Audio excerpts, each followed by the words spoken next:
Bismillahirrahmanirrahim. Assalamualaikum warahmatullahi wabarakatuh.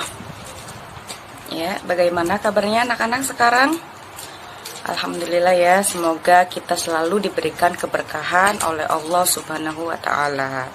Ya, untuk pertemuan kali ini kita akan membahas tentang sholat sunnah berjamaah dan sholat sunnah munfarid. Ya, di sini saya Helwa Imaniel Hayati atau biasa disebut dengan Ibu Helwa gitu ya, akan menjelaskan atau memaparkan sebuah materi yang nantinya akan dipelajari oleh kalian semua, yakni tentang sholat sunnah berjamaah dan sholat sunnah munfarid.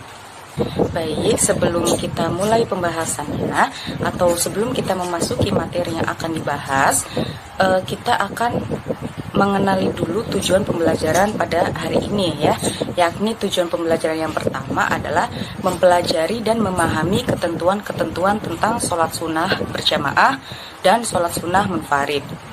Lalu yang kedua ada memaparkan macam-macam sholat sunnah berjamaah dan sholat sunnah munfarid.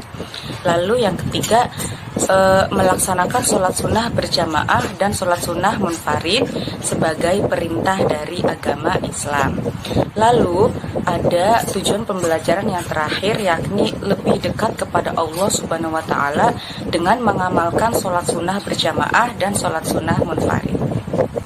Ya, perlu kita ketahui bahwasannya sholat itu adalah merupakan kewajiban bagi seluruh umat muslim ya, termasuk yang mukallaf, sebab sholat itu adalah sebuah tiang agama. Sholat sunnah itu dapat dilaksanakan secara berjamaah maupun munfarid. Sholat sunnah juga jika dikerjakan mendapatkan pahala, apabila ditinggalkan itu tidak apa-apa ataupun tidak berdosa. Nah, kita lanjut ke macam-macam sholat sunnah berjamaah. Oke, kita masuk ke pembahasan yang selanjutnya, yaitu yang pertama, macam-macam dari sholat sunnah berjamaah ini ada. Yang pertama itu sholat Idul Fitri. Nah, tahu kan apa sholat Idul Fitri itu? Ya, sholat Idul Fitri itu dilaksanakan ketika pada tanggal 1 Syawal atau setelah bulan Ramadan selesai. Nah, sholat tersebut dilaksanakan sesudah terbit matahari sampai menjelang duhur. Sholat sunnah Idul Fitri itu hukumnya sunnah muakkad, yaitu sunnah yang sangat dianjurkan. Secara garis besar, tata cara pelaksanaan sholat Idul Fitri itu yang pertama dilaksanakan secara berjamaah, yang kedua itu tidak didahului azan dan iqomah, yang ketiga dilaksanakan dengan 2 rakaat, yang keempat membaca takbir sebanyak 7 kali pada rakaat pertama dan takbir 5 kali pada rakaat kedua.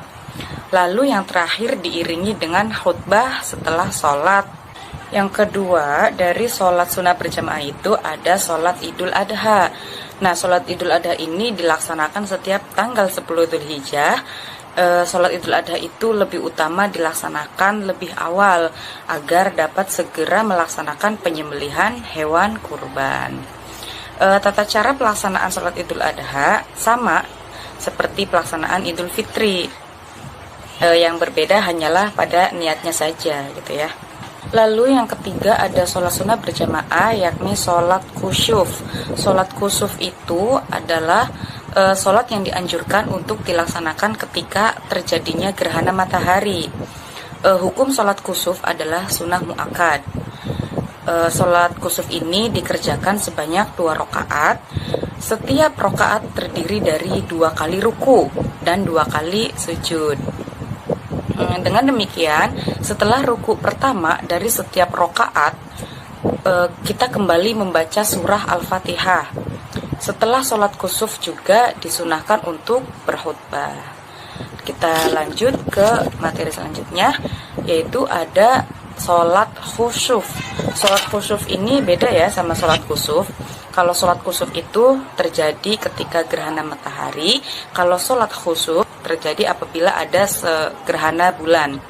Nah, sholat khusuf itu adalah sholat yang dianjurkan kepada umat Islam ketika terjadinya gerhana bulan. Ingat, berbeda sama kusuf. Kusuf itu gerhana matahari. Kalau sholat khusuf itu gerhana bulan. Lanjut, sholat khusuf itu hukumnya sunnah muakkad. Waktu pelaksanaannya yaitu mulai terjadinya gerhana bulan sampai terlihat utuh kembali. Tata cara pelaksanaan sholat khusuf sama dengan sholat kusuf, hanya niatnya saja yang berbeda gitu ya. Lalu lanjut ke sholat istisqa. Nah, sholat istisqa ini adalah sholat untuk memohon hujan. Sholat sunnah ini dilakukan ketika umat muslim itu dilanda kekeringan sebagai bentuk penghargaan pada turunnya hujan. Nah, sholat ini dilaksanakan sebanyak 2 rakaat secara berjamaah di lapangan terbuka ya, biasanya tanpa azan dan tanpa iqomah.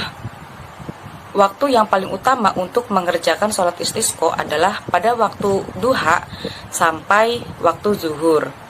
Sebelum sholat istisqa, biasanya kita disunahkan untuk berpuasa selama 3 hari terlebih dahulu. Nah, kita masuk ke poin selanjutnya, yaitu sholat sunnah munfarid. Sholat sunnah munfarid yaitu sholat sunnah yang dikerjakan secara individu ataupun dikerjakan secara sendiri-sendiri. Bisa dilakukan di rumah maupun di musola atau di tempat yang sekiranya suci untuk kita melaksanakan sholat tersebut. Nah, ada beberapa sholat sunnah munfarid, yakni yang pertama itu adalah sholat sunnah rawatib. Nah, sholat sunnah rawatib ini merupakan sholat sunnah yang dikerjakan menyertai sholat fardu, bisa sebelum ataupun sesudahnya gitu ya.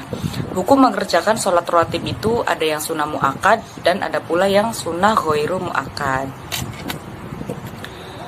Lalu ada sholat sunnah tahiyatul masjid. Nah, sholat tahiyatul masjid ini adalah sholat sunnah yang dilaksanakan untuk menghormati masjid. Sholat ini dikerjakan sebanyak 2 rakaat yang dilaksanakan setelah kita memasuki masjid dan dilakukan sebelum kita duduk di masjid gitu ya. Jadi setelah kita masuk ke masjid, kita datang ke masjid, kita hendaknya sholat tahiyatul masjid terlebih dahulu. Lalu ada sholat istikharah. Nah, sholat istikharah ini udah familiar ya di telinga kita gitu. Sholat istikharah itu adalah sholat sunnah yang dikerjakan untuk menerima atau untuk meminta petunjuk kepada Allah Subhanahu wa Ta'ala. Nah, terhadap suatu pilihan yang masih ragu.